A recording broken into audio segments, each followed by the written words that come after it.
thing right now on my end. All right, it says that we're live. That's very exciting. Okay, welcome anybody who's here, and if you're watching later, welcome from the future or the past. The past. That'd be. I'm so bad at time travel like shows. I don't know what I'm talking about. All right, time mistakes anyway, so I don't know what's happening. All right, so before we actually get started with the discussion, I wanted to remind everybody about the Gripathon, which is next week, and it's only a 3-book readathon, but it does have like some self-care challenges. It's really cool, and I'll post a link to the announcement video for that readathon also at some point if I don't forget. If I do forget, it's on my page. It's there. It says Gripathon. But yeah, let's go ahead and introduce ourselves. I'm Chapter Kate, and I'm not really gonna introduce myself much because this is my channel. But how about Sarah? Why don't you go first, and then Leah, introduce yourselves. Okay, I'm Sarah from Novel Serendipity. I was in the live show last month, so yeah, I was so honored to be asked to come back. It means people like me, and that's fantastic. So yes, and that's all I have to say, I guess. Awesome. Go ahead, Leah. Okay, I'm Leah from Where in the World is Leah Jane. I'm a relative newbie to BookTube and definitely new to live shows and everything else. And I'm just so thrilled to be here and join both of these lovely ladies to talk about this great book. So awesome. Yeah. Thank you both for doing this. Marina couldn't be with us this month. She's posted about it on Twitter. Her daughter has going through some medical things. So if you would keep her in your thoughts and prayers and whatever you believe in, all that good stuff. So we are going to go ahead and just jump into the discussion. So I'm going to have my book here. So what are some of your just initial, before you even started reading the books, what were some of your initial thoughts about it before you started reading it? I felt like I would relate to Eliza because I had a hard time in high school, and that is the time of her life that this is set in. am an artist. I did a lot of art online, and I was part of the art online community. So I had a feeling that I would just really connect with her character. I suffer with anxiety and depression, so I thought this would be a book where not necessarily triggers, but I would just really connect with their character. And that was kind of my initial thought, but yeah, I mean, I did, so I won't go into it yet because I'm sure we will, but yes, my initial thought. Definitely. Awesome. Okay. What about you, Leah? So I don't read a lot of contemporary, actually, so I was a little bit uncertain about this one. I think a big motivator was actually prior to learning that there was going to be some representation of anxiety and depression, because I similarly struggle with that. And I don't think it's something that I see a lot in books, at least not in any sort of explicit way. So I was really excited to read about that. And I also liked the idea of her comic, and I liked that it had some fantastical elements. It made me feel like I was easing myself into contemporary. There's still a little bit of fantasy in there, so I appreciated that. But yeah, I'm not really sure I knew what to expect. Definitely. I kind of felt similar to both of you, because one, I hated high school. It sucked. I didn't become who I am until college, really. But also Leah, I don't really read a lot of contemporaries. Pretty much I've read more contemporaries since starting BookTube than ever, and they've all been because of the mental illness rep. That's pretty much the only type of contemporary I read. Because I'm not a big contemporary person. So I'm the same, and I definitely hoped that I would relate to the anxiety in here, because I have anxiety with my bipolar disorder, just with the mania, and then with also, of course, with my PTSD, I have anxiety in that. So I definitely thought I would connect to it, but I didn't realize how much, because I knew it was she was an internet comic artist, and I've done creative stuff online a lot, so I understood that. But I didn't realize the extent that I would, connect. But of course, we'll go into that in a minute. But so, what rating did y'all give it? Because I didn't look. I actually haven't. I finished it at 1:30 this morning. And then I had to get up at 5:30, so Oh my God. here I am. But so I read the last like 150 pages like at midnight, and like I had to digest it. It was kind of a lot. Yeah, Especially the last like 150 pages. It was just like a definitely. lot to digest.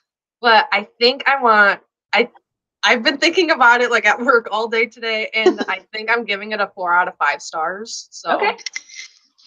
All right. What about you, Leah? Okay, so in general, I'm terrible at reading books. I often jokingly refer to myself as a real life Chidi because I'm very bad at decision making.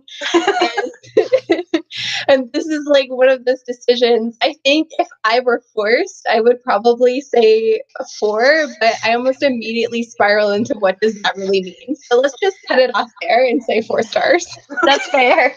That's completely fair. I suck at rating because I'm like, oh, I liked it and I saw something that was meaningful in it. I'm like, yes, 5. And because like I don't know, I don't like look. I don't know. I feel like I'm critical, but not in the same way that a lot of people are critical. Because like I feel like if there's that everything is done for a reason. I guess I don't know. I'm weird. So, but I think I gave it 5 stars. But then again, I also don't remember because I'm tired. But I either gave it 4 or 5 because I thought it was a really good book. I don't know. I think I gave it my 5. star rating also is not. It's how much I enjoyed the book, not Yeah. really anything else. It's like on a scale from 1 to 5, how much did I like this book? And that's kind of as deep as I go into star ratings. So Right. See, I'm sorry. kind of like similar. Like if I really, really like something, even if there were some things that were like iffy, I guess technically, I'll still give it a 5. But then if I don't like something entirely, but I think that they did well for what it was meant for, then I'll give it a 5. Like I don't know. I kind of consider both, but I'm also very like generous with my ratings because I don't know. I feel like if I didn't like certain thing, it might not have been meant for me. Maybe I don't know. Anyway, so I guess that would be just our sort of general opinion section there on the book. So I kind of wanted to start with the conversation about like internet communities because even though we all know that there's a stigma with mental health, with mental illness, and sometimes bringing it to like continued stigma. I don't want to address current internet dramas that are happening right now, but sometimes it can increase stigma, sometimes it can decrease, but the whole point is just to kind of talk about it more. I think any talking about it can be helpful because it leads people Googling and researching and trying to learn more. So I think that even though that there's stigma with mental illness, there's also stigma with like internet communities. So like, when you picture someone who I have friends online, you think, the nerdy sort of isolative, I don't know, like kind of person more so than someone who is very social. So I just wanted to kind of talk about our personal like experiences with internet communities and our sort of journeys with internet communities. So whoever wants to start, go ahead. I mean, I feel like we all have something to say. Definitely. Here. But on page 72, when Eliza's mom is talking to her about Emmy and going, it's Emmy, like Emmy's a girl, right? And Yeah. When she goes like, I don't know, but with these internet people, I just thought I'd ask. And Yeah. I feel like it's that comment like really resonated with me because like I feel like that's something my parents have said to me before. Yeah. Like I'm 26 and so I graduated high school in 2011 and I spent all my time online. So this is something like her parents is something that like I was like, wow, like my parents have said all of this to me before. But like I was on a site for most of high school called Gaia Online. I don't know if you know what that I is. do know but that one actually. I used to live on the art forums there, like, making art for fake gold. And it's just one of those things that, like, when you try to explain it to people, they look at you like you're absolutely crazy. A bunch of my Facebook friends are like friends I met on Gaia. So, and then I'm also not recently, but I'm active on DeviantArt, which is like just a big old art community. So it's something that you've all had to like deal with. And now that I have a bunch of friends on BookTube, it's like I'm going through the whole thing all over again. But like, you know, I consider a lot of my BookTube friends family, and a lot of my like, I don't like saying real life because you guys are real life to me, but like physical, like other, I- but like other physical. people, they like say like real life. I kind of started saying like online and offline friends. Right. Because like they're both real, It's hard to say Yeah. in real life. I totally agree with that. Yeah, because you Totally. guys are just as real to me as like my work friends. Like, Yeah. it's the same, but it's just something that we've always on the online community have to like sit here and explain to people over and over again. And it doesn't matter how many times you explain your feelings or what you do, no one understands. And so, like, in that aspect, I connected with Eliza a lot because she just gets frustrated and like just gets angry, and like, that's me. Yeah. I do think the book captured that kind of almost generational divide really well. Yeah. I think a lot more people our age or around our age have like at least some online community that they participate in some way and like get value from. I grew up in like this teeny tiny town. We were like, how I describe my childhood is liberal yuppie family moves to like town middle of nowhere, child grows up learning lessons from all of these wild and strange people. Like that was an actual life. But we were very much kind of like the black sheep of the community. So when I wanted to find things that I was really interested in, the people who were also interested in those things weren't the people who were around me. They were the people who were online.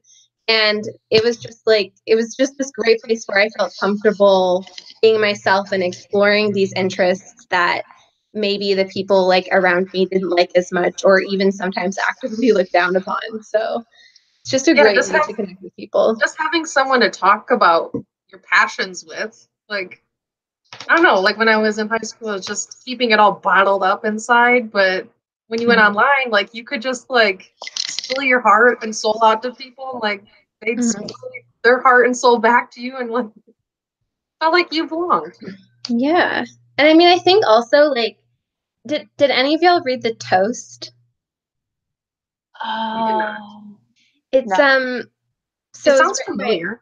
yeah, so Daniel Ortberg was one of the founders, and I don't know why I'm blanking on the other one right now. I follow her on Twitter. I'm the worst. But anyways, this kind of like satirical, funny, silly, whimsical site, and it had like a pretty strong following, so strong that they like created a Slack for it for all the people who were on it, and that was our way of like communicating with one another. And I think in a lot of ways I've become a better person because I've talked to them. Like there were a lot of lessons that I learned in that online space that's just kind of like made me more empathetic, compassionate, and all of those like great qualities. And I just like never would have known them if it weren't for like the internet. So Totally. And I think also with the internet, you don't judge people. Okay, so YouTube, we do see each other's faces, but like in a lot of online communities, you're not necessarily seeing the person all the time.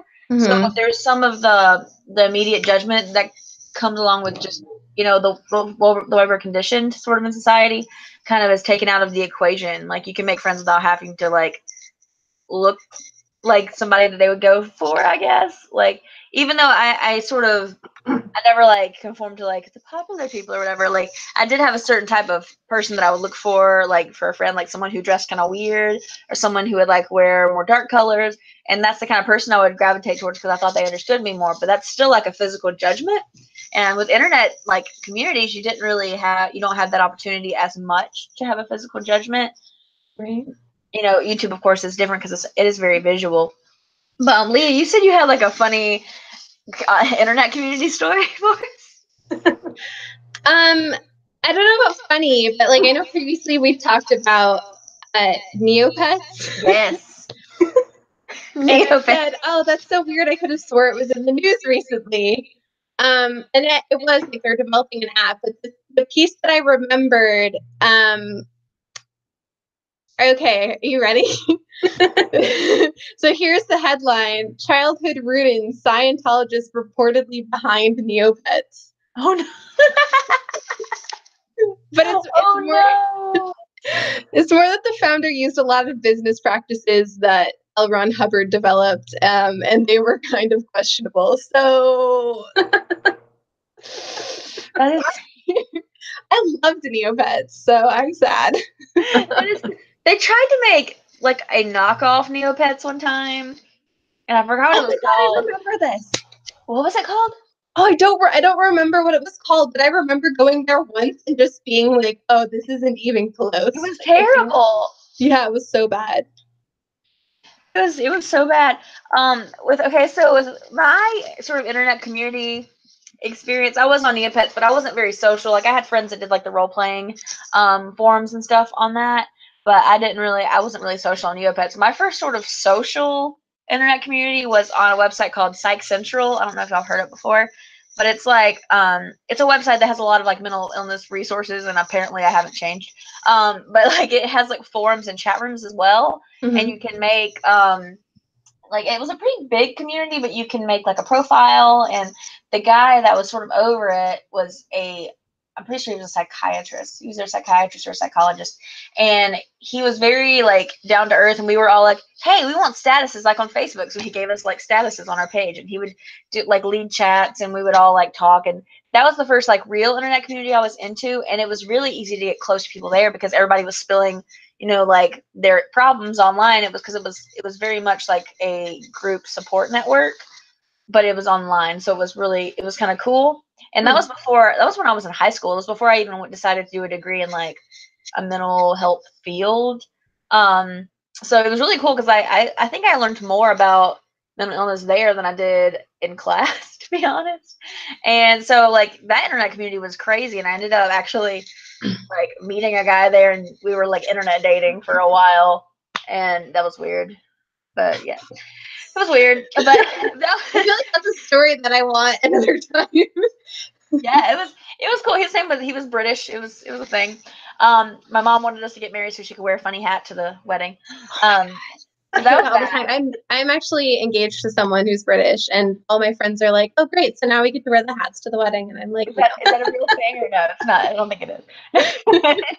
And then I was like, mainly like I was in Tumblr like for several years, and I did role playing on Tumblr. Oh yeah, like, different like characters, and I would have original groups that I made up. And one of the book projects I sort of am semi working on and stuff like that is from an original group I made, and I would make original characters, but I also role play as, you know, canon characters. I loved Tumblr, and I loved the friends I met on there so much, but I found that for me, like I had to quit Tumblr because I would get so much like anxiety about like trying to get replies on time, or and when I was manic, I would stay up on Tumblr for several days in a row. It was really bad, so I had to pretty much cut myself off of that one because I wouldn't live my life on there. Right. And that's one thing that's good about YouTube is you can make your own schedule.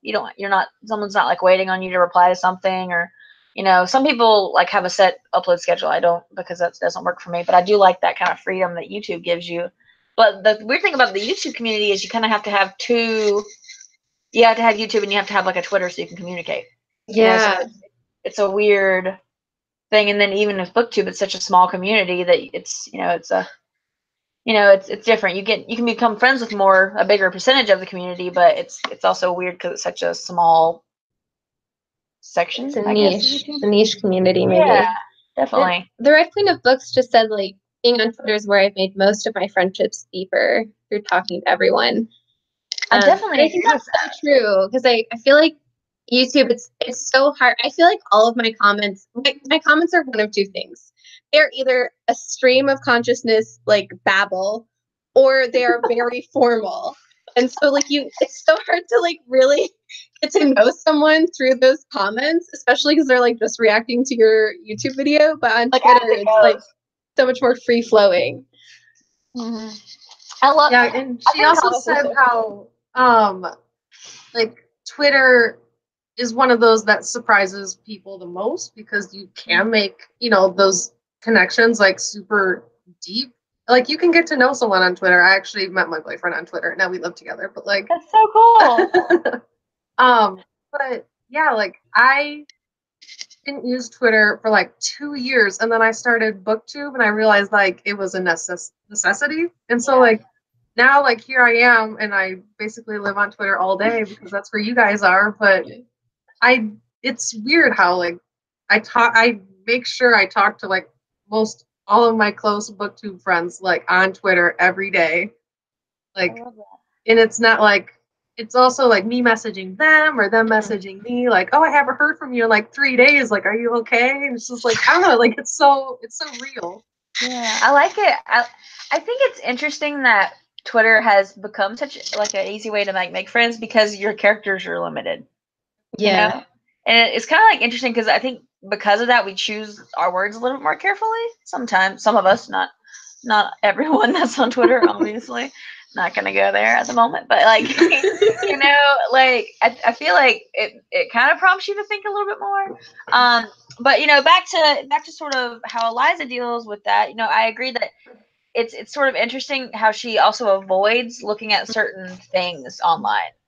Yeah, I wouldn't be able to do that.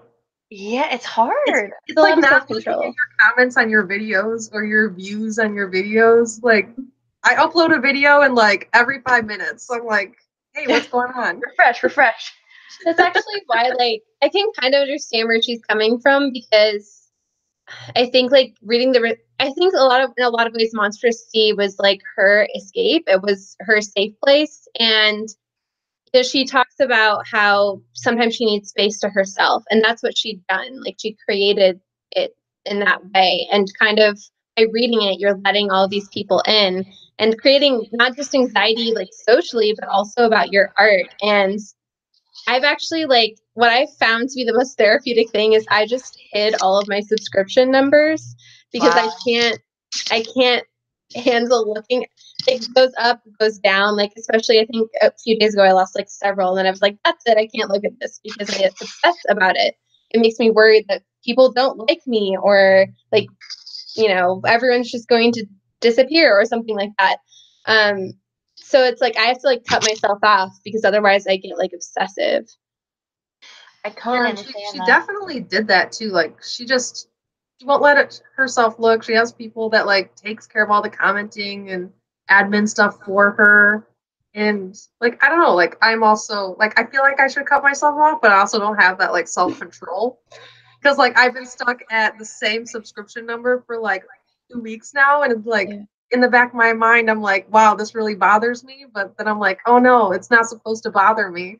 It's like I'm fighting those like two different brains. Yes. And that's you feel so bad for it. You're like, oh, why is it? Sorry, go ahead. No, you're fine. I think it's just because like we want to, humans are made to want to improve all the time, and that's like how we've evolved over time and how we've invented things and cured diseases and learned leeches aren't like the answer, and things like that is because we always want to try improve and get better, and I think that's why we respond so like drastically to negative feedback. Mm-hmm. And even though like a lot of us are like, oh, I like negative feedback because it helps me be better, we don't really want it though. We hope that we're already there, somewhere inside of us. Even if we say we don't, I feel like we hope that we're already there. And I think that's like what I noticed that I had some dislikes all of a sudden because I was 100% likes, and all of a sudden I saw I had like 2 dislikes somewhere, and then I watched the video. I was like, oh yeah, this is the one I didn't really like that much anyway. I like cared a lot less than I thought I would about that. But I don't know. I feel like if it had been me a couple of years ago, I would not have reacted that way. It would have destroyed me. Mm-hmm. But I like that she's able to sort of set those boundaries for herself. I think that shows some sort of level of insight, even though she doesn't really call her anxiety what it is as much. She doesn't really recognize it as much. I think it's cool that she actually is able to sort of set those moments aside and do what she has to do to get through. And I think a lot of people do that. They have mental illness before they're diagnosed. They're already learning how to sort of compensate for the things that they're going through.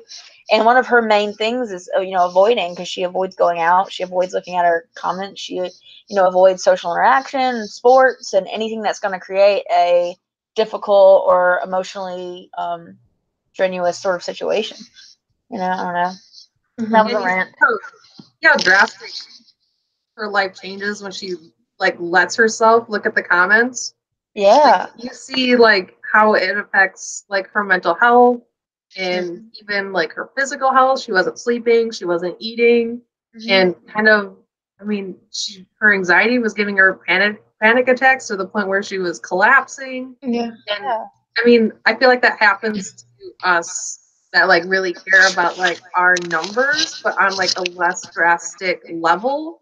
But like it kind of gives you perspective. Definitely. I completely agree with that. And I don't know. I feel like I guess we should kind of move on to the next section since we're already there, which is just the anxiety representation, which I guess we're already kind of there. But do we think that it was believable the way it was presented? Yes and no, I think. I had to keep reminding myself that this is just because we just read Paperweight and that was like super intense, that this was kind of geared towards a different age group. Mm-hmm. So it was going to be a little less intense. Yeah. And a little less realistic, but at the same time, like what part of anxiety they did go into, I really did connect with, like on a personal level.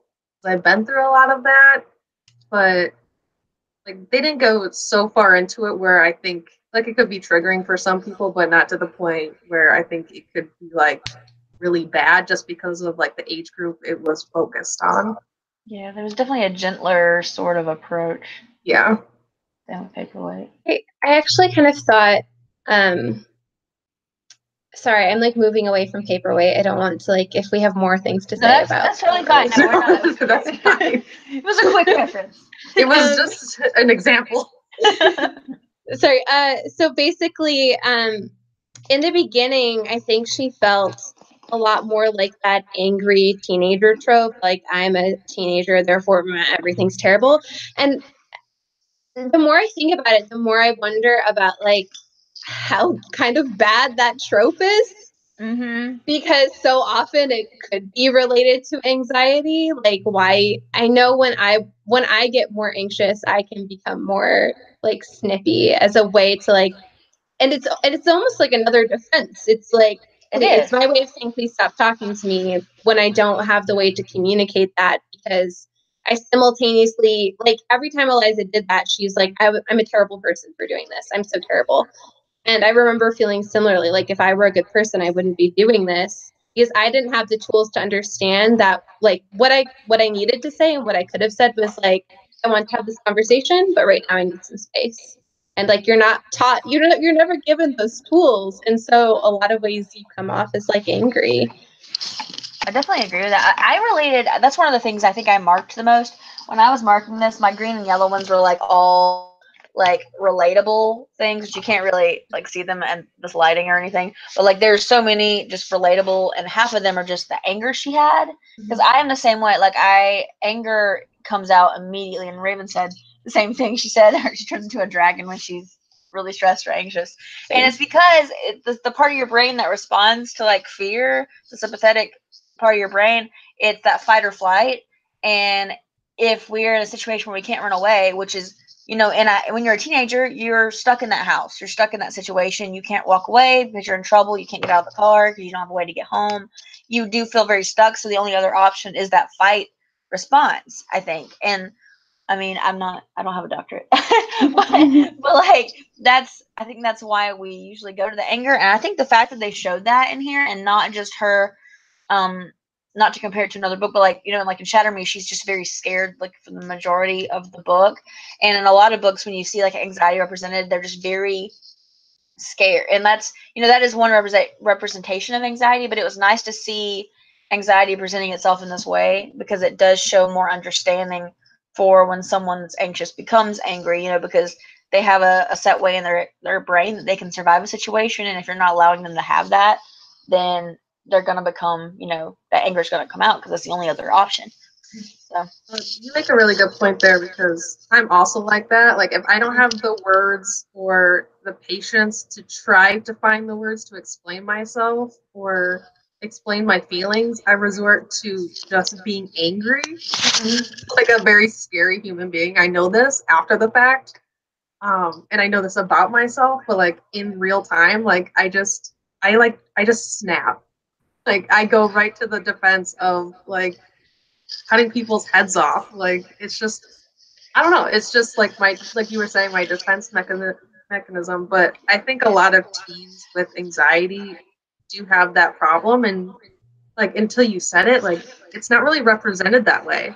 Mm-hmm. Like I think this is like the first book where I'm like, oh yeah, like this is more me, and I feel like it's probably more of a lot of people out there, and it's just something I guess writers they go to the scared part and not the anger part, Mm-hmm. but I'm not really sure why. And I think it's just because anxiety itself, the word, you think scared, you know? Mhm. And it's very easy when you're feeling anxious, it's usually you're feeling scared. And that's just how I think it's sort of seen. Let's see what Raven said. Talking about dealing with how people see you different after a life-changing event happens with mental health as Cinder and Love by Katie Oram. I haven't read that. I have to look Neither. into it. It's my TBR. BookTube has been very bad and very good for my TBR, so I'm just gonna add that one. Yes, I agree. There's also one spot. Oh, here it is. I just turned to it. Okay, so this is something that, like, okay, let me just say what it was. When they got the stuffed crust pizza, and it said that it should be eaten up to the crust, and then the crust should be peeled back and eaten. Like, I like that. Okay, so I related to that because with when I eat food, I eat every type of food in a very particular way. Like my husband makes fun of me because like with chicken nuggets, I eat the edge and then like the rest of the bread and then eat the chicken. It's like weird. And like with stuffed crust pizza, I do something similar to her. And a lot of people that are like selective eaters and like really picky and do weird things like that, it's usually an anxiety response. Like you're controlling one small thing, and that a lot of times people with anxiety will do that. They'll control like small things like that, and it's not to the point where it's OCD that you have to do this ritual, but it makes you more comfortable because you have control over that. And I just love that tiny detail. I'm not sure if it was like meant to do that, but the fact that it was in there, I could definitely relate because I eat everything very weird. Like popcorn, I eat a certain way, pizza, I eat a certain way, and just like mentioning that in the book, I thought was, relevant at least to me. But I don't know. I think it might have just been a cute thing, but I see I mean, that. I can also see that. I think so. I have, growing up, I had some pretty severe, like, nervous tics, like anxious tics, and I still have them. I'm much better at controlling them now.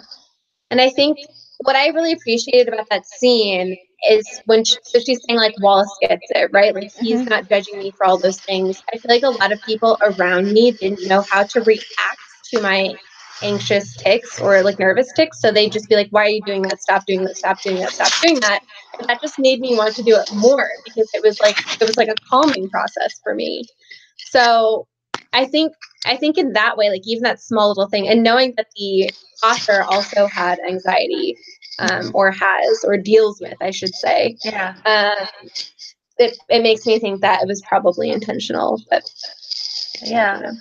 And I think I don't know. I think it's interesting because with anxiety, it's not just, it is its own diagnosis, and it's also like a symptom of so many like disorders that like I feel like so many people can relate to it. Mm-hmm. You know? And even if someone who doesn't experience full blown anxiety, most people have experienced like anxiety itself in some form in part of their life at some point.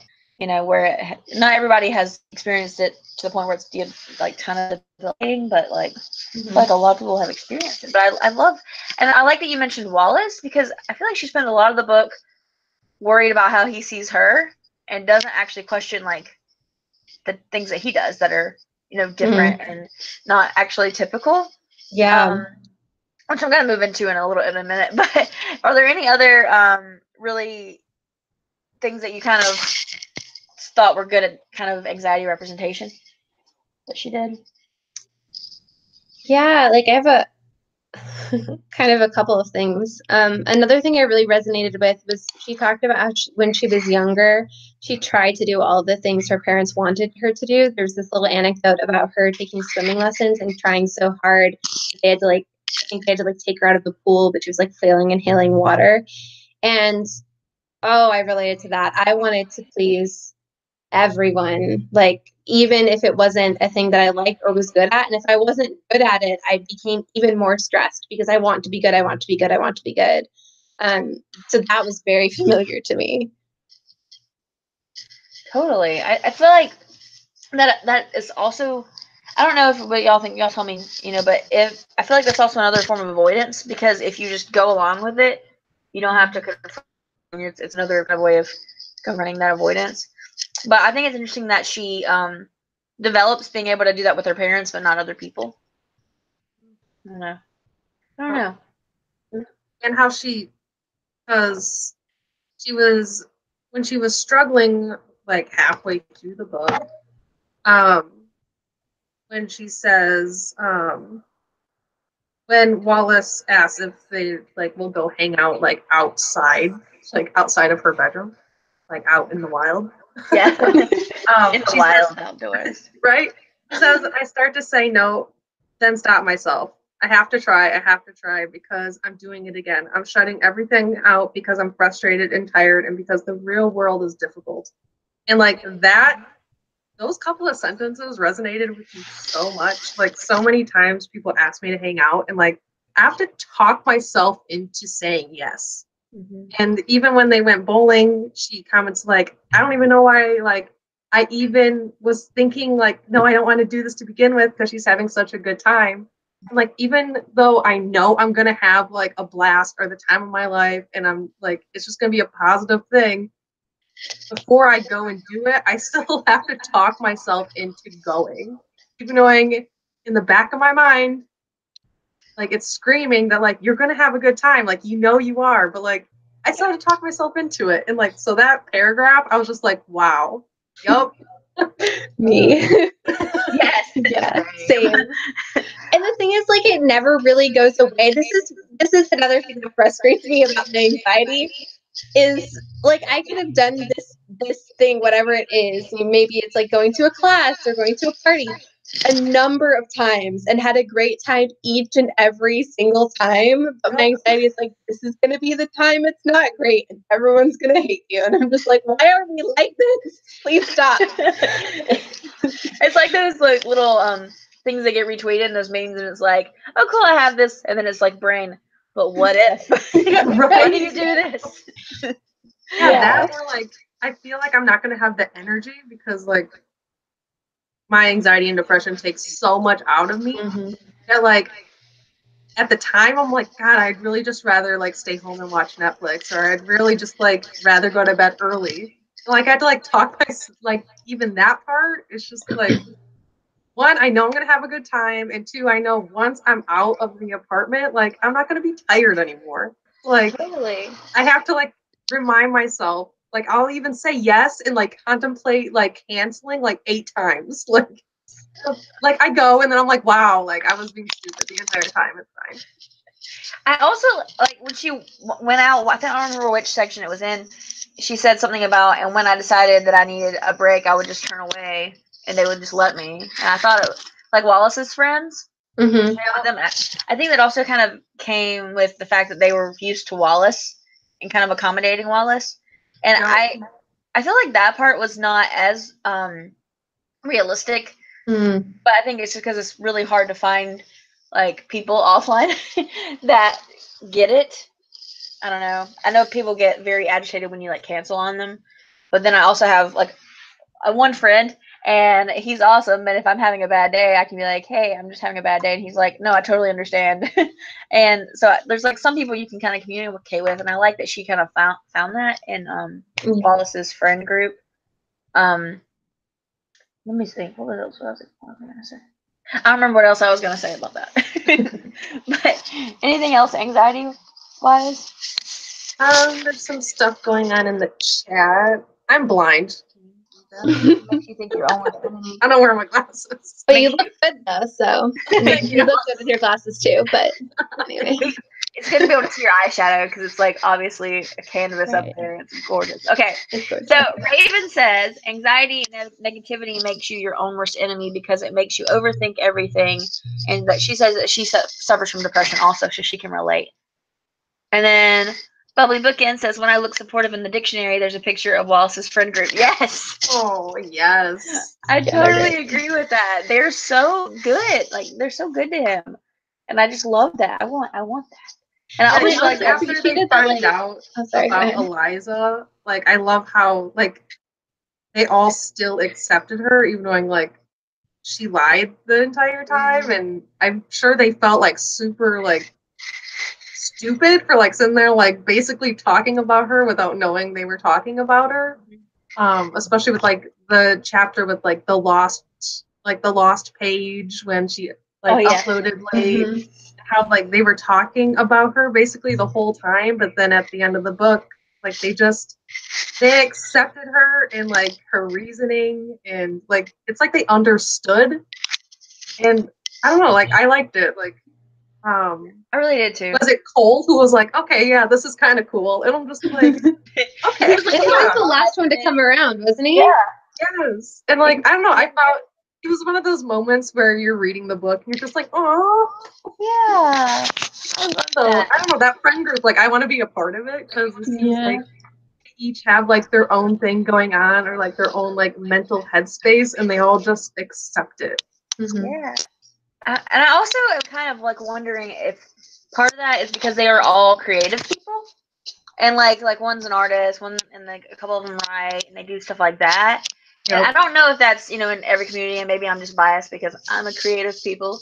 Like, I always feel like with creative communities, like, creative people tend to have more, like, empathy because, you know, you have to have that an understanding of yourself to actually, you know, put it onto something else and create something. And, like, I wonder if that, like, plays into, you know, the fact that they are, you know, in that kind of headspace that they're able to do that. Of course, I could be overanalyzing because that's, like, my middle name. But okay, so actually, I really enjoyed the part about how it showed how creators have personal lives and get busy sometimes, but everyone still feels really entitled to their time /art/life. Yeah. Not enjoyed per se, but liked the way that the book showed that. I agree. I entirely agree with that because I know, like, when I did, like, role playing on Tumblr, I got married and went on a honeymoon. When I came back, somebody had taken me, like, off their exclusives list and, like, followed me. And I, like, messaged them. I was like, hey, you want to pick back up on our threads? And they were like, I only, you know, role play with people who I'm exclusive with now. And I was like, wow, I didn't realize everybody would stop, you know, talking to me. And they were like, wow, I didn't realize that you would just fall off the face of the earth. And I was just like, what? Because I don't know. I feel like some people just don't have that empathy with the internet. I think that's one of the negative things about internet socialization, you know, is that when you don't have the person there, it's really easy to be mean to them. Yeah. And I think, like, there's sometimes this expectation that if you show someone appreciation for their art, they kind of, like, now owe you something in addition. And I remember, so, like, a while back, Neil Gaiman wrote this blog about it, and authors reference it sometimes when fans get, like, really, really impatient. That was basically like, George R. R. Martin doesn't exist for you. Like, he has a life and other things, and when you bought his book, like, that's all the transaction was. Like, you didn't also buy a contract with his life until he finished all the stories that you wanted. And I think that can really add to the pressure and anxiety for creators, and that's probably another reason why Eliza didn't want to look at all of the fan messages. That's a great point, Bubbly Bookends, by the way. Yeah, I agree with that. It's fun to say Bubbly Bookend. I love that. It's fun to say that. I'm gonna just every time it's a Bubbly Bookends. But I definitely agree because, okay, one, I love Neil Gaiman, so now I need to go read that because Yes, he's, like, one of my idols. And but yeah, I definitely agree. It's like, I feel like people think that they own a creator when that happens, and it's hard to be a creator because, one, you're doing it for yourself because it's something you enjoy and it's part of your soul that you're kind of spitting out, and two, it's also something that requires someone to want it. So it's like a really hard line to sort of walk, you know? And I think she kind of has to teeter on that a little bit, that's why I love her internet friends too, because the fact that they play bodyguard and do all that for her is amazing. It's really cool.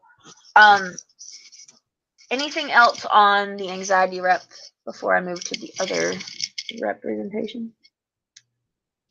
There was one line that I kind of highlighted, and it's that real people don't have concise character arcs, and it's how Eliza's kind of talking about how it's harder for her to interact with real people.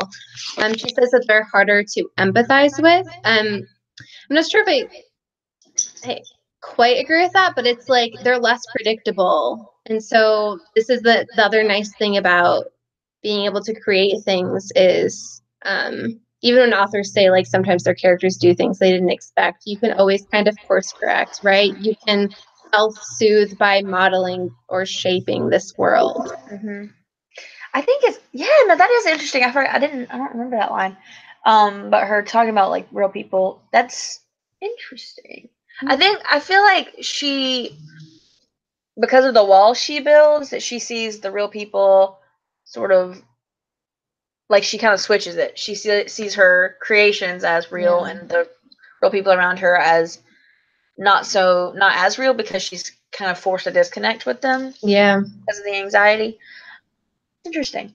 Yeah, and like building relationships, even it's like one of those things where her characters, like they're more real to her. One, because she created them, but two, like she can draft them as much as she wants before anyone sees them.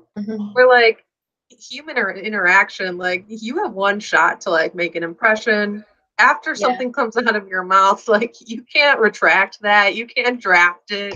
So especially when you have anxiety, like I tell people all the time, like I'm a people person, but like I'm not. Like I just struggle to make friends because I feel like I struggle to make like personal connections, where it's easier online for me because like I can think about what I want to say for as long as I want to, and I can think about like how I want to like project my feelings. I feel like in real time I really struggle with it, and like the wrong things come out all the time, and like it's just a big old struggle bus. Kind of like the difference between being like live on YouTube and like being able to edit your video. We're live. I hadn't noticed. It's like the difference, because you don't get to edit, and and with anxiety, it's really nice to be able to control what people see. And how you come across. And a lot of creative people, I feel like, would prefer you look at like what they're exporting like into the world rather than you look at them per se. Hey, Grace. And I think that's like that's interesting. All right. Now, is anything else with representation? Any other like lines or anything like that you feel like were really good represent? Oh, also, I just looked at my notes. Okay. Also, what I think you said it earlier about her, talking herself into going out with her friends. I thought that was a really important thing to put in the book, because yes, we want to, with mental illness, it's important to, recognize that we don't have control over the thoughts so much. We can kind of tell ourselves things, but the immediate thoughts we don't have as much control over. But we do have control over the choice we make, in reaction to those thoughts. And I think that it was cool that she sort of put responsibility on herself, and rather than just being like a victim to it. I don't know about lines or anything, but when her brothers called her parents out for not making an effort to understand, that was so beautiful. I loved that scene, actually, Bubbly Bookend. I think that was like my number one scene, actually. Also because they're younger. Yes. Then like she's 17, 18, and like they're only in like middle school, and like I don't know, they seem just so grown up, and you see her struggling with her relationship with her brothers, but she has no idea that they understand her at all. Definitely. And then they just stand up for her, and I'm like, oh my gosh, this is so sweet and perfect. I immediately Okay, so I also marked things I didn't like so much in the book, and the first thing I marked that I didn't like was like I hate the trope of like siblings hating each other. Yeah. Like a lot. And there was something about them getting in the van and then like saying that they were like nightmares or something like that. And I was like, oh, this again. But it resolved itself, and I liked that it resolved itself. Like I love that like they knew the whole time and didn't treat her differently because of it. You know? Yes. You can't read that scene without clap emojis in between every So word. true. They are making a point. I love that. No, that was just amazing because sometimes parents won't get it unless someone forces them to see it. But sometimes you can't. You don't have this kind of it in you to be that one. Mm-hmm. So I think it's cool that she did have those brothers do that, though. I think that was cool. And I also liked that the parents' reaction afterward, because like you got the sense that they were well-meaning, and I think there are a lot of well-meaning parents out there who are inadvertently making their kids' anxiety worse. Yes. Is how they like worked to correct themselves afterwards. Yeah, and the fact that they showed that sort of effort, like just reading. Every time I read her parents, I got stressed out because I was like, fitness parents. Right? Fitness parents are stressful just because they have, sort of an expectation for themselves, and you're like, oh no, how am I gonna have that expectation for myself? I don't know. And I feel like the family aspect was like, I felt like it was really realistic. Like her parents were well-meaning. You can tell they care about her and her well-being, but like they don't know everything and they didn't necessarily try like the hardest. Mm-hmm. But once their eyes were open, like they did all they could to like support her and like fix their mistake. And then also her relationships with her brothers. Like I have a brother, and like when you have a sibling, it's always a love-hate relationship, I feel like 9 times out of 10. Like they hated each other, but they loved each other. Like that resonated with me because like I'm 26, my brother is 29, and like just like 2 or 3 years ago we started getting along. So I'm like, oh, okay. But like whenever I needed him growing up, like whenever like I legitimately needed him, he was always there for me. But any other time he was always being like an asshole. So like it was just really realistic, and you don't get a lot of realistic like sibling relationships in a lot of books these days, I feel like. So I really appreciated like all of it. Wow. I didn't grow up with siblings, so every time I read about siblings, I'm like, let me discover. I have 3 now. That's complicated. But like every time I read about siblings, I'm like, wow, it's like I don't know if this is real. All I know is what I see in sitcoms, and that doesn't seem real. I don't know. But Bubbly Bookin says, actually, I don't know how many Y's that was, but I said, yes, that raises a good point on parents too, because parents are so often vilified if their kids spend too much time on the internet or computer or electronics or whatever. Just gonna Google the word vilified real quick.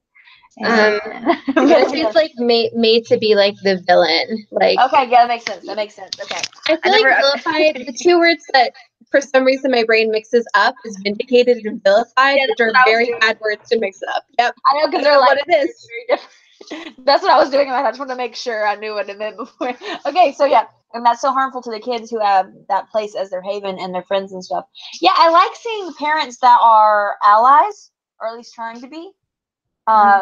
Yeah, I definitely agree with that, because you don't, except for like the Addams family, you don't really see like supporting parents as much. Such a healthy family system in the Addams family. It's weird, but like it's a healthy family system. And even though it's like an anti-sitcom, and I don't know, but yeah, no, I totally agree with that. And they tried so hard, even though they didn't get it. And I love that after she had her panic attack, they treated it like a physical illness, because mental illnesses are physical illnesses. Like it is a chemical. But I like how they waited until she was feeling okay before like asking her to go back to school. They let her tell them when she was well, because they can't measure when she's well, only she really can. And I really, really, really like how they did that. But I also kind of wonder if, like, we were talking about how sometimes anxiety can manifest as anger. And I wonder if, like, maybe in the beginning, it would have been interesting if they'd shown this, if the parents, like, asked about the monstrosity and Eliza kind of snapped at them. And so they went, like, full on the opposite way. But still continued trying to get her to connect with things that they loved. I'm not sure. I think my parents would sometimes do that a little bit. Like where if it was like either 0 or 100. It's either like I'm talking to you about this thing nonstop, or like I'm going to stop talking to you about this thing forever. Yeah, I totally agree with that, because like I know my parents, I stopped showing them stuff that I created because I knew they didn't get it, and I either wanted a really great reaction or I didn't want them to even know. Like when I like composed music in college, I would compose something and I'd play one for her, and she would be like, "Where's the words?" And then I would just close my computer and just never mind, because she didn't get it. And I wonder if part of it was like she put so much into her art, because obviously it's like her creation, that she wanted, you know, she may have wanted someone that felt it the same way. I don't know. That's a really great point, actually. I don't think I even like realized I had something similar with my parents as well, where I'd like show them a story and my mom would try to seem like she was enthusiastic, but it was always like, oh, you know, I'm like, what is this? But I love you. And you sort of like edit what your parents see of what you do a little bit. Like now my parents, they can see my songs when my band, like when I sing, but like other creative things, I'm just like, no. I can't show them drawings because they'll be like, where are the actual shapes? Or I don't know, where are the people or something? I guess I grew up, I guess I didn't notice, but I guess I grew up with the same thing, because like I guess I draw mostly like anime style, but like digitally, and like that's just something my parents never understood. Yeah. Because that's all I was ever doing. Like I was kind of like Eliza in that way, where like I would start something and then like all of a sudden it's 5.5 hours later, and I realized that like I hurt everywhere. But like I mean, moved. That's just something my parents were like, God, I don't understand how you can do that for hours, and like that's all you do. So I didn't show or share or talk about any of that with them. I was just held up in my room, and like I guess I'm Eliza in that aspect. Yeah. I don't know. How did y'all feel about when her parents took her phone and her sketchbook away? I don't agree with the sketchbook.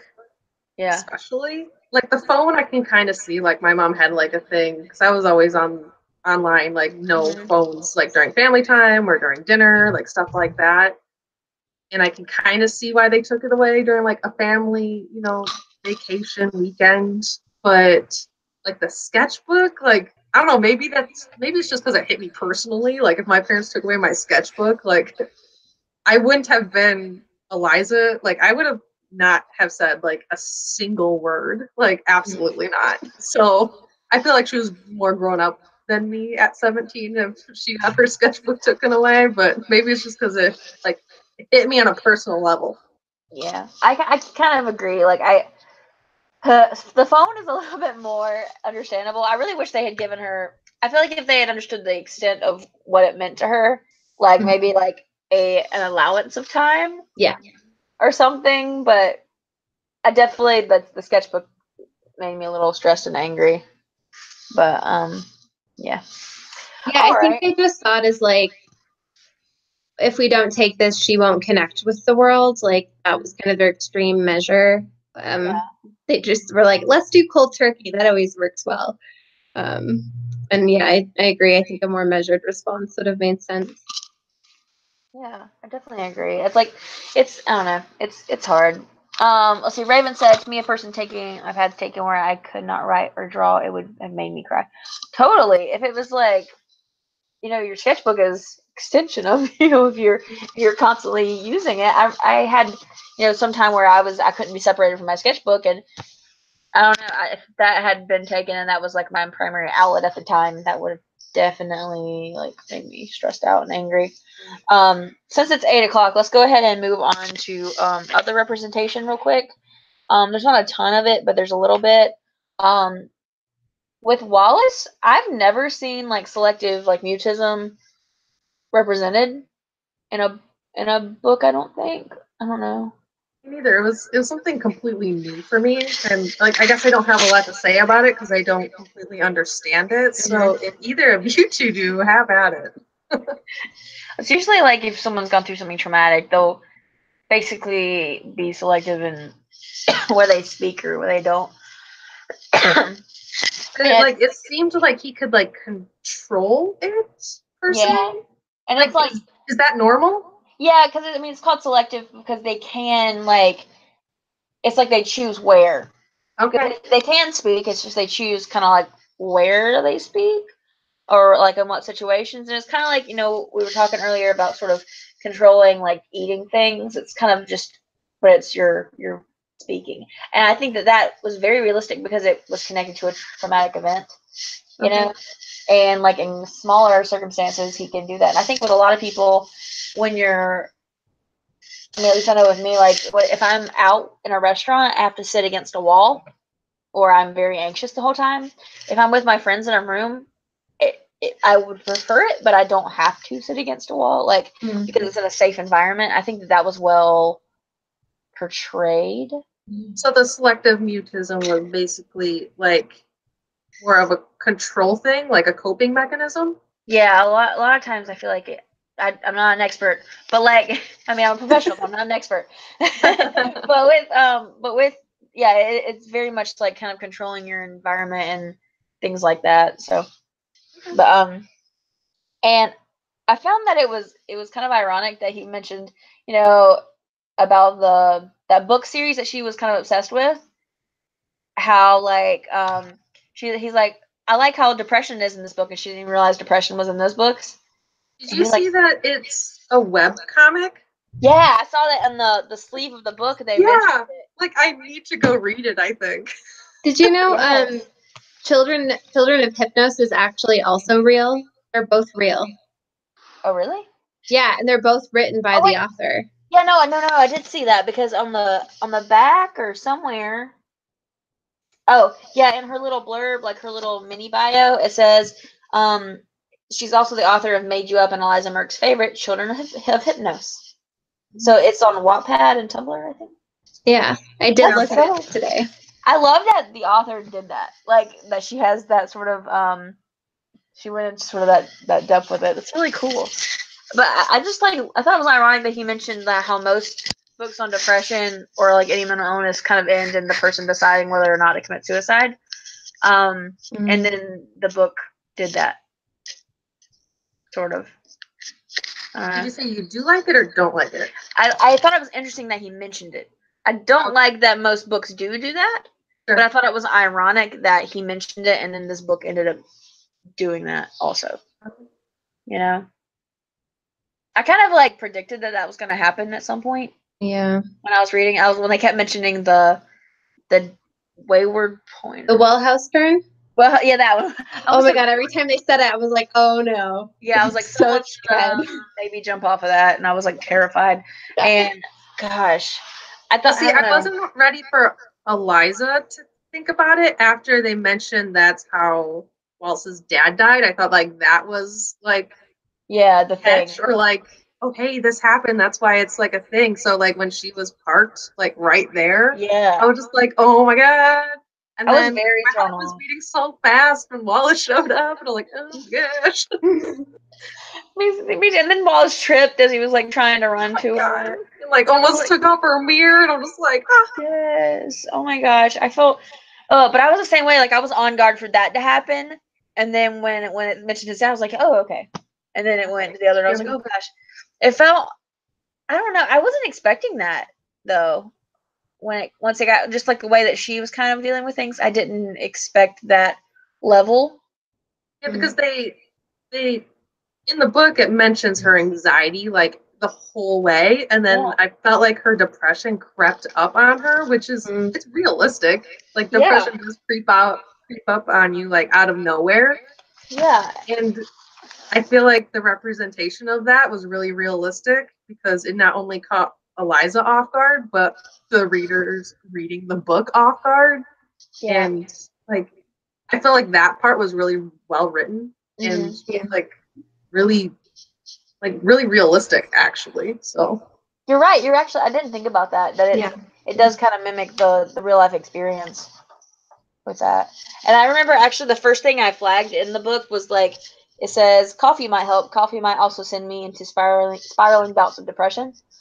And I think that's interesting because if you deal with that, often it can go one of two ways. It can either make you hyper or make you depressed a lot of times. And I thought that it was interesting that the first thing mentioned was depression, and this is usually marketed as anxiety rep, but it was really both. Yep. You know, I thought that was kind of cool. What else was I gonna say? Trying to remember what else I was gonna say about that. I feel like parts of Wallace were sort of predictable because I feel like a lot of times if there's always like a guy with a secret rough family life, you know. But I was actually it was refreshing to see that some of his family was very well adjusted. He had a very interesting family structure he was living with, and I appreciated that. Yes, me too. It was very, like, tropey for him to have like a family that was like falling apart, but it was so Mod Podgy that like it kind of worked. Yeah. Like it didn't bother me as much. Same. Like I relate to having a complicated like family structure. I totally relate to that. And it's rare that you see it made normal. Like, oh, I have a stepmom and a stepdad, and then the stepmom is like married to another, like, and it was like really confusing. And I thought that it was interesting that he still had sort of a semi-normal family life. Like the dad had high expectations that were ridiculous, but he wasn't abusive. Like a lot of these books, like he has an abusive dad. Like that's very common. And I liked that the dad had high expectations of what wasn't abusive, but it still showed that had negative impact on him. So I thought that was kind of cool. And that both of his parents weren't his parents, but still treated him like he was theirs. Yeah, he like accepted that family situation. Like I had to keep reminding myself that his mom and dad were his mom and dad. Yeah, and I really love that. Like, yeah, and keep reminding myself, oh, like no, that's not his mom. Like, because she acted like it. Like I don't know. Usually with like broken systems like that, with not only one parent but two, like the child doesn't feel like they belong, but like he felt like he belonged in the family. So that was really refreshing. Yeah, I loved that. I really did like that. So let's go ahead and talk about like other characters that were in there. And just like the relationships, I guess, with those other characters. So first, let's talk about what were the two friends named, Emmy and Max. Max, yes. Apocalypse Cow. Yes, I love their internet, their handles or whatever. Is that the right word? Yeah. Emmer's Max and Apocalypse Cow. Yes, I love their internet handles. They're really cute and so realistic. But I thought it was interesting the way that I love the way that they communicated because it was so realistic. Like the way that they internet communicated, and like suddenly they'd go and they'd have all the ellipses, you know, and and all that good stuff. I also thought it was interesting how there was some like suffering of their relationship when she wasn't as present, and it kind of showed how difficult that is to like balance once you do have like some offline life. It's sometimes your internet life suffers, and just as much as it happens the other way around. Oh, that was interesting. Like when he broke up with his girlfriend and she felt crappy. Yeah. Yeah, I think that's really true. I think the ending was also kind of refreshing in that way. Like it didn't. I feel like oftentimes when it's like either internet bad or internet good, it's never this nice medium. But like seeing Max talk about, for example, like, yeah, I'm spending more time offline now and I'm more present in my life, but I'm also like bringing in my girlfriend to play like World of Warcraft with me. Like kind of like bringing in your outside life into your online life is sometimes like helpful for like continuing to maintain some of the outside relationships. And also just like that balance and stuff. I definitely agree with that, and I feel like it also creates more understanding of the people in your outside life. Yeah. I may have said that. But like I definitely agree with that. Also I wanted to mention, actually I just forgot what I was gonna mention. What was I gonna say? It just fell. It fell out of my brain, out of my ears. the other like real life character, or the other character I really want to talk about was the author that she idolized. That was awesome. I really liked the mention of that. I love that they brought her character into the story at the very end. Yeah. I like that there was some mystery left there, because there are some things that are kind of private, but she was kind of vague, but she kind of explained what sort of went on there. I also just love seeing artists support one another. Yes. That's just, it's great. I love that she's not like, I'm too big to talk to you. But I mean, Eliza is pretty big too, And I like that, because like it is very. She wrote a letter to the author, but I think it's very easy to talk to authors now because of Twitter and stuff. And like I've been retweeted by like V. Schwab and a couple other like authors, just because like they're so involved in the community now, which is really cool. Yeah, my favorite author recently followed me on Twitter and my god, spoken a couple times. Congratulations! That is so crazy. Fangirling and like hyperventilating. It's fine. Who is it?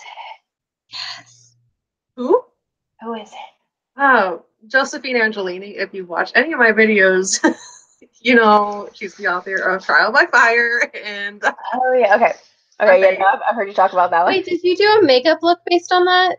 Yes. I love that. Sorry, I'm derailing from the book, but anyway. Yeah, but like the fact that there are like that was like real life for me in the book. I'm like, oh my god, her favorite author. Like, talk to her. Like, I can relate to that. Oh my god.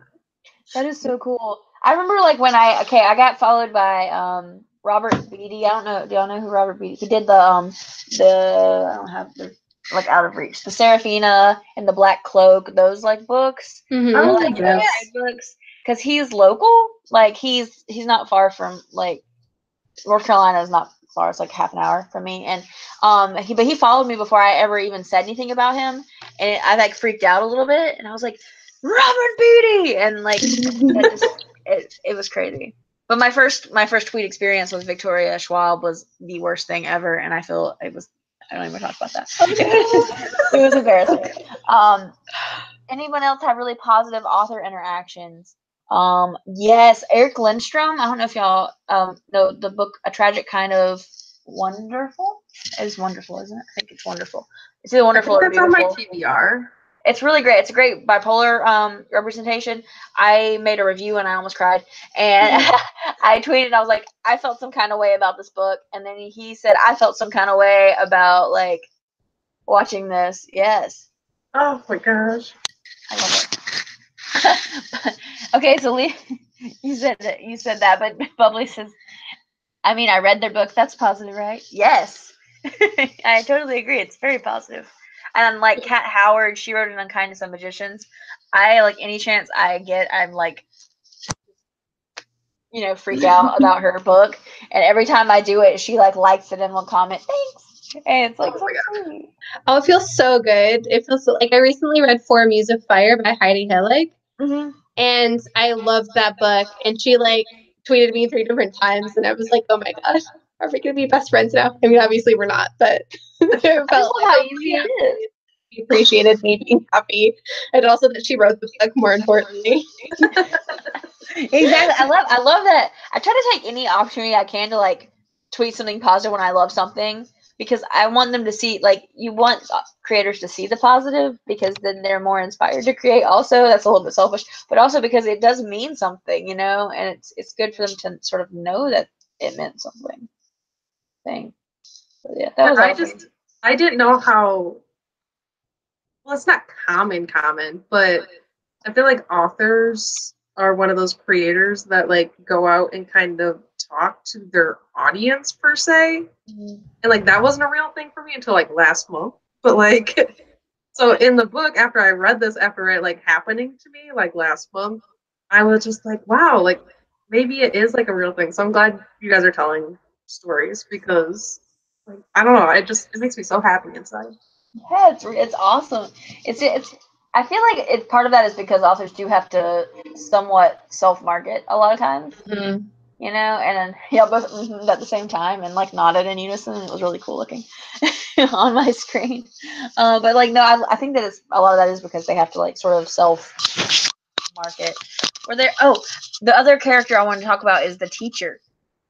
Oh, yeah. How did y'all feel about the teacher? With her quirky earrings. I feel like, okay, this is such a contemporary thing to do. I feel like they always have to have a couple characters that have kind of like weird names that are quirky, like the brothers, and then they have to have like a teacher who does something just like a little bit out of the ordinary, like with the earrings. I totally agree with that. I did not expect the teacher to be like a super fan though. Yeah, me either. Yeah, like the fact that she like rolled up her sleeve to like show her tattoo. Like, I don't know, for some reason I was thinking about like my high school teachers, and I feel like even if any of them, like if I was Eliza, I can't imagine them like, I don't know, coming out like that. Yeah. I don't know, like I feel like, I don't know, and I think that kind of shows how big like her comic was. Mm-hmm. That her teacher felt like she could do that. Like, I don't know. And that Like, was cross generational. So I don't know. I don't know how to explain how I felt about it. That would definitely freak me out. Like one of my college professors came to one of my band shows. Oh, that's and weird. I was like, okay, it's understandable because I was a music therapy major and she was a music therapy professor. Okay. But like, it's also scary when a music therapist like watches you do music because I'm like, are they analyzing me?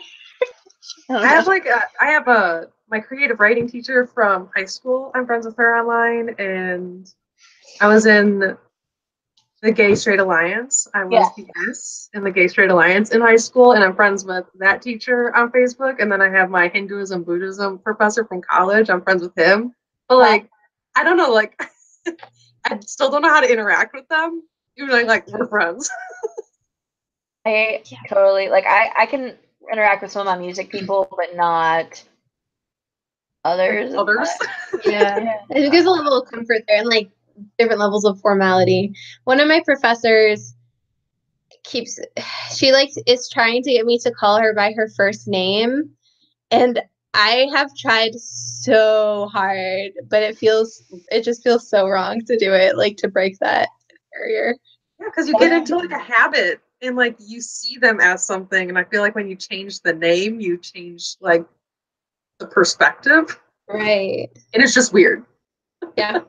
I super agree with that. Like I'm like, they're still doctor this and doctor that, and they're like, you can call it this. And then I'm scared to like be like, till I don't feel comfortable because they're therapists also and they like to try and get in your brain. Oh, no. They really do. Like not all professors are like that, but the ones that I had are super like that, and they always know what's up. Like, like you'll walk into the room and they'll be like, what happened? And you're like, no. I was smiling. How did you know that my cat died? Like, oh my god, I could not handle your major. It was like it's really stressful. Like walking into class at 8:30, and then like, so we're gonna sing while staring each other in the eyes. Absolutely not. And then we're gonna talk about why you're not comfortable with intimacy. Absolutely not. I am not ready for that level of self-reflection. Thank you. It was like terrifying. Like I would, oh gosh. But now I'm such an open person because like I was forced to be. But it was fun. So it's like walking into a room and being like having people look into your soul like immediately. No. It was like, I can't handle that. And like, kudos to you. Be there because it's scary. Like you might want to take a break. Are there any other like side characters? Because God knows I love side characters. Any other side characters that y'all really liked or had thoughts about or anything like that? I'm kind of interested to hear people's. Oh, I don't know if Sarah, you were about to say something. No, I was gonna say we should talk about Tim, but I'm also wondering what you were gonna say. Oh yeah, that's a good one. And I also wanted to talk about Wallace's dad. His dad who passed away. Oh yeah, both of his dads. Both his dads. Let's talk about dads. Yes, let's do that. Okay, so let's do bio dad. That's what I call mine. The bio dad first. Okay. I forgot what happened. His mom left, right? It was his mom left, and then his dad. Yeah, before he was one, his mom like left, so he never knew her. Right. And they so were really young, and his dad like took a job that like didn't really find fulfilling and stuff. was he also like experiencing alcoholism, or was that in my imagination? Just because it fits the trope. I only remember him talking about how Wallace knew and could tell that he was like depressed, but like and could have said something to like his stepmom and like could have tried to get him help, but like didn't.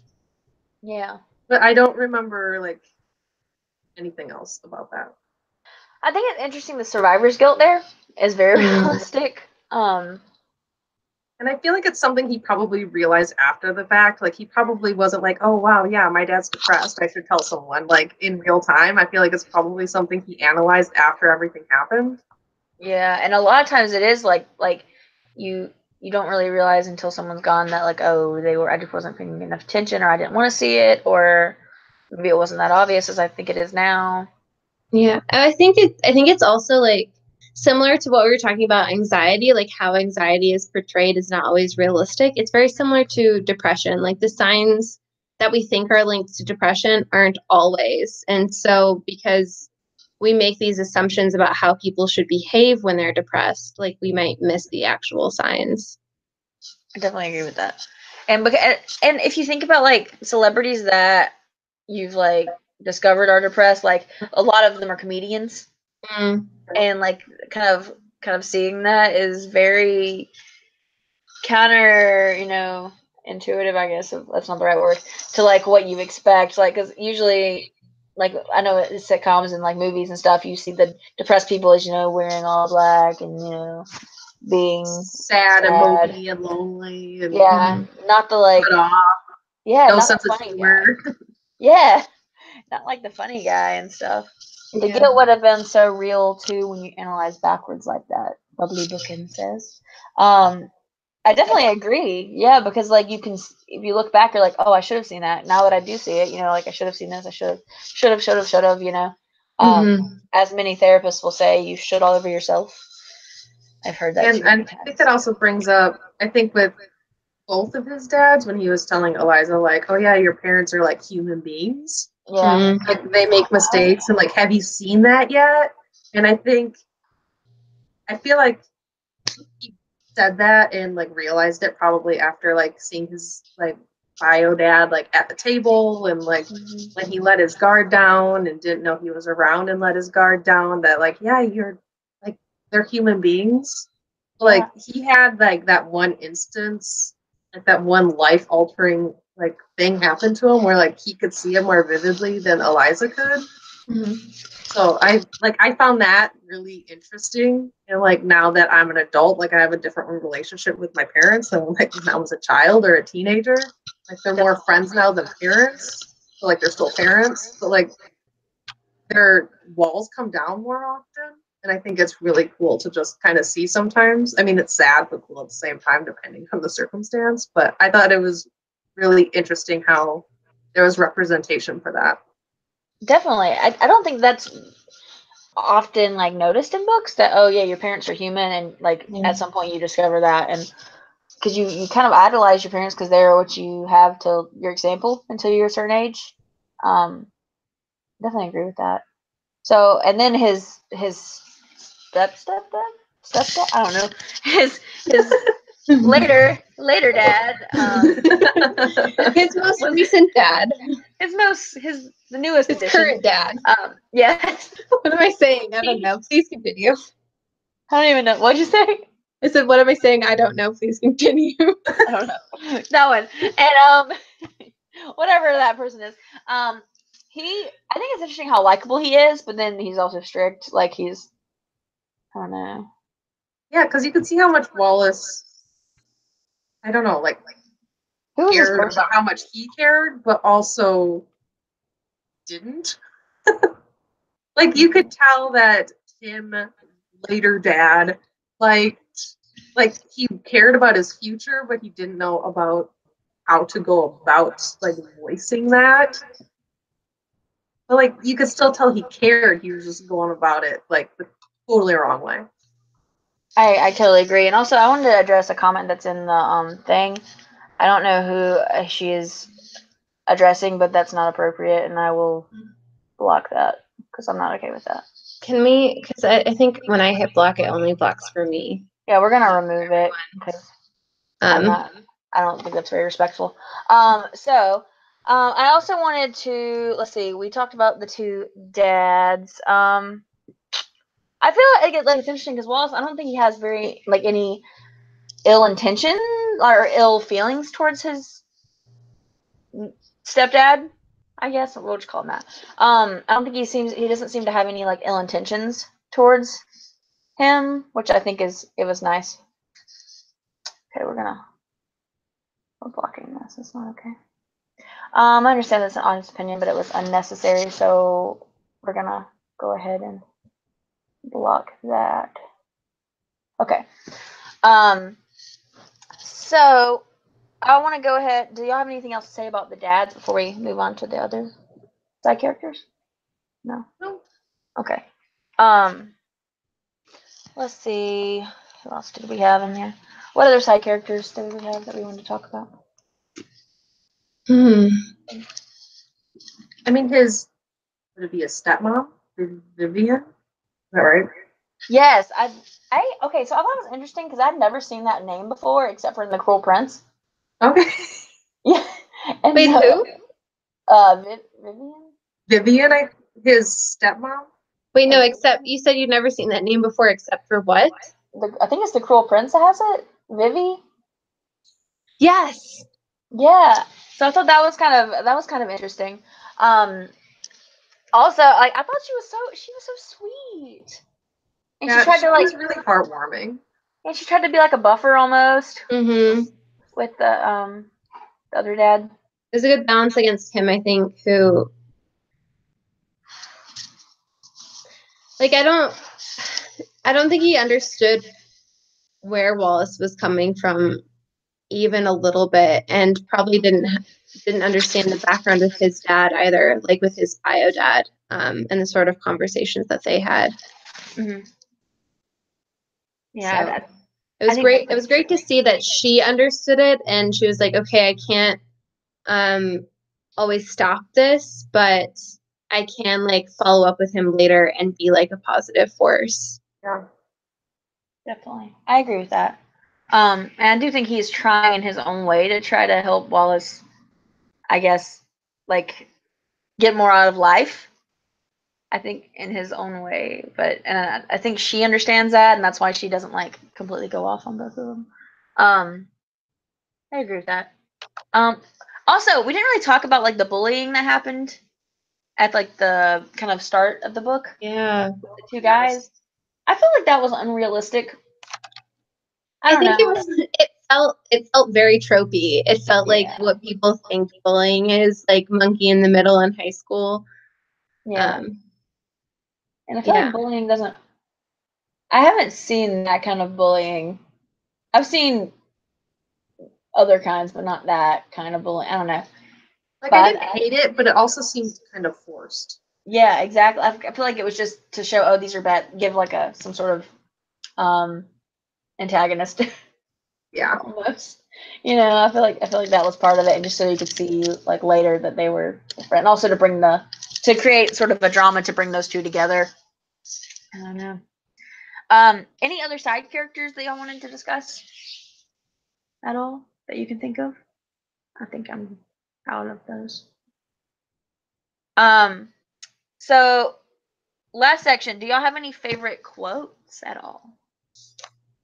Because I have a million, but I didn't know if you had any specific. I have too many.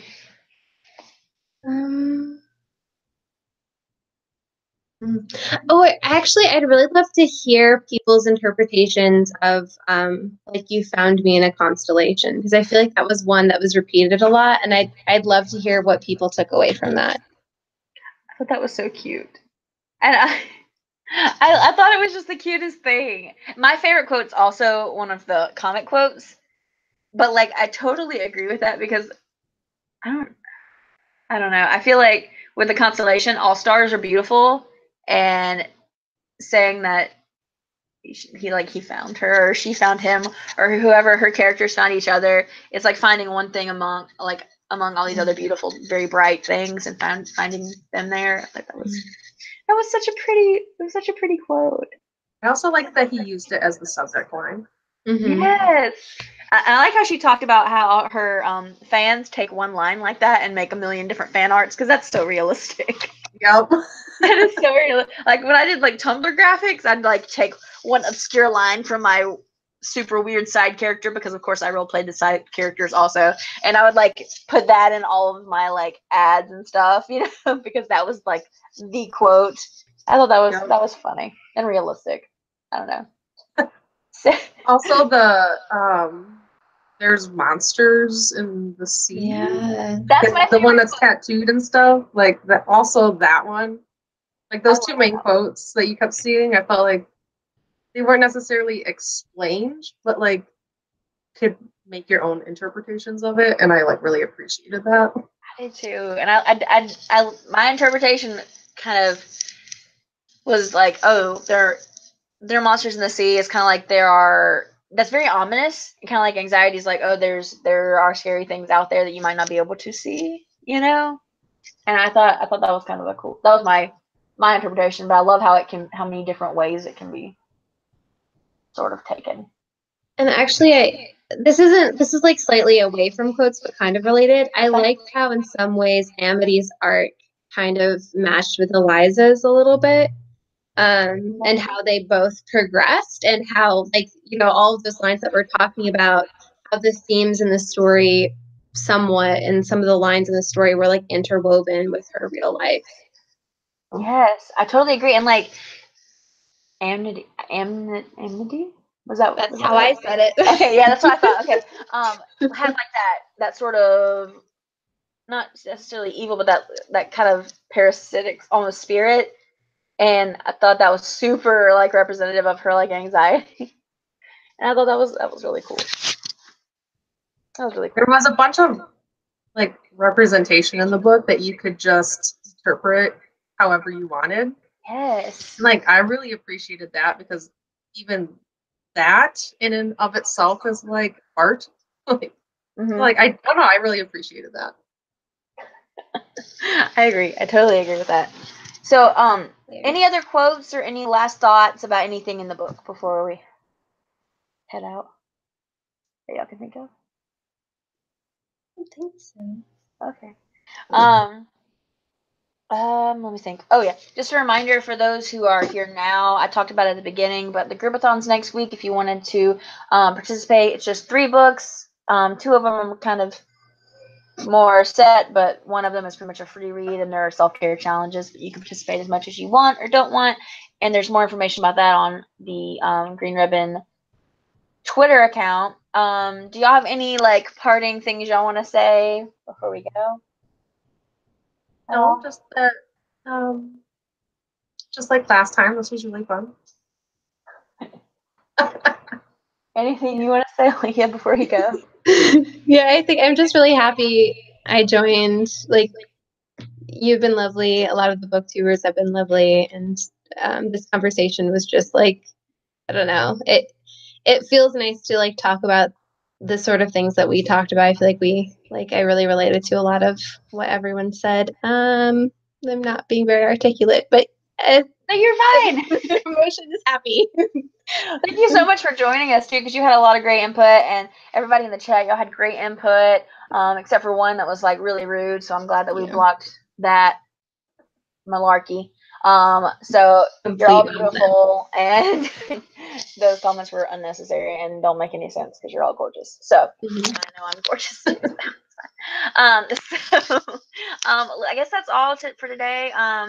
We'll go ahead and sign out. But thank you everybody that came and commented, and thank you both for doing this with me. And I hope to see y'all next month, which is Turtles All the Way Down. Even though the readathon is next week, the chat will still be at the end of the month, or at the very beginning of November. It's probably going to be the very beginning of November because of all the stuff going on in October. But that's all. So I guess we will sign off now. So, bye everybody. Good night. Bye.